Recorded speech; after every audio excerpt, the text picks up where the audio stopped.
My name is Robert Morton. I'm the developer of the Robocop program for OCP, and you're going to be meeting Robo in a minute. He is the most technologically advanced law enforcement product to date. I'd like you to meet him now. Now, you're only going to be able to ask him a couple of questions, okay? Not take up too much time, and I'll be right here. Robo, come on in. These men are going to talk to you for a minute, okay? Robo, do you know why you were created? I stopped crime. I see. Robo, I understand you have 3 prime directives. Can you tell me what they are? Serve the public trust. Uphold the law. Protect the innocent. Anything you'd like to add to this? I am the future of law enforcement. That says it all, doesn't it? Thank you, Robo. It was a good job. Thank you. What did I tell you? Be looking for him.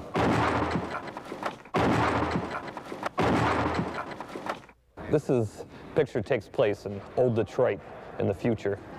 It's the story of a cop named Murphy who in the course of his duties gets killed.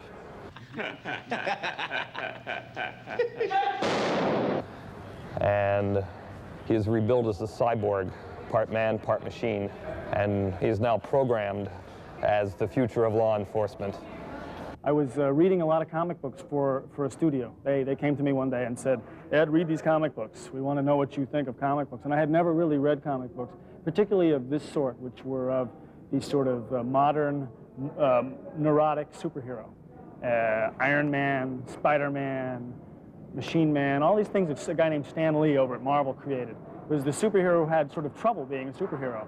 Even though he had all these powers, there was like something going on inside. So he was sort of like a superhero with a headache.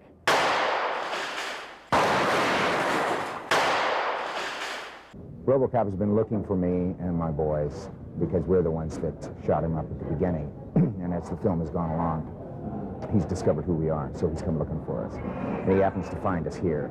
And then is in the process of arresting me, and then since I won't give up and go along peacefully, he starts throwing me through various windows of offices in the warehouse here while he's reading me my rights. Okay, next shot. Thank you very much. Thank you.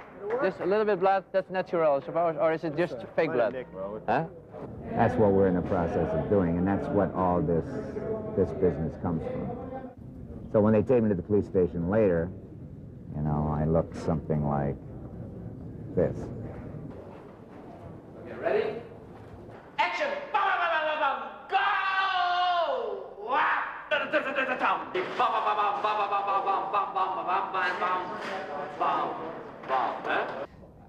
I think what my influence in the style has much more to do with the way I shoot it, the editing, and the way I work with the actors, which is perhaps a little bit different from a normal action picture, because I spent, I think, much more time with the actors than you would normally do for an action picture. Well, I play Bob Morton, who is a sort of up-and-coming executive for this company, OCP. The company itself is kind of scary. It's like, we are Beatrice, you know? We own the police, we own the hospital. It's great.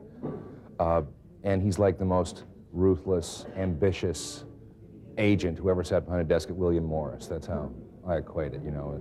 The writer calls him a yuppie with teeth. So no matter how sophisticated criminal technology gets, no matter how sophisticated our society gets, no matter how futuristic it becomes, there's still going to be the beat cop. Hey, have you thought it all over? Why not? Make me an offer. Go! The robot had a gun that fired a 3-shot burst. So when the bad guys got shot, you not only had 1 bullet hole, but you had 3. So you had a large hole, a large cavity, and a lot of blood.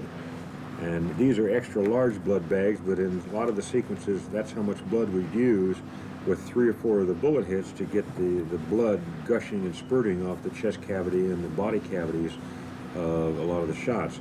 Ready? Action!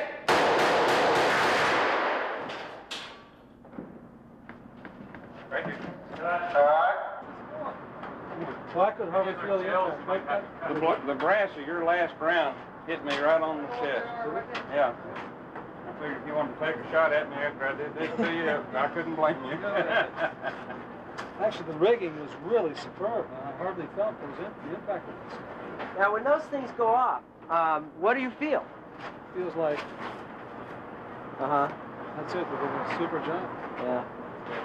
One of my earliest recollections of robots is sitting in front of a television set when I was 4 years old watching a local Philadelphia TV show called Mr. Rivets, and it was a man in a cardboard box painted silver. Now, hopefully we've done a little better than that. We have one of the all-star teams of special effects. We have Phil Tippett, Academy Award winner, doing all the stop-motion animation on the robot Ed 209, this large armored enforcement robot, and he becomes Robocop's nemesis during the course of the film. And I think Phil Tippett, with Ed 209, has really also done a superb robot. Stop motion animation is a frame-by-frame process where we move the stop motion model, the arms, the legs, the feet, the tail, the eyes, the back, very infinitesimal amounts, and then we take one frame of film and repeat that process again. Take one frame of film, repeat the process, take one frame of film. We have Pete Criaran, who did all the roto effects in the Star Wars pictures. He's doing all our RoboVision shots, all the POVs of the robots. We have Rocco Joffrey, is probably the finest young matte artist in the United States, doing all our matte paintings.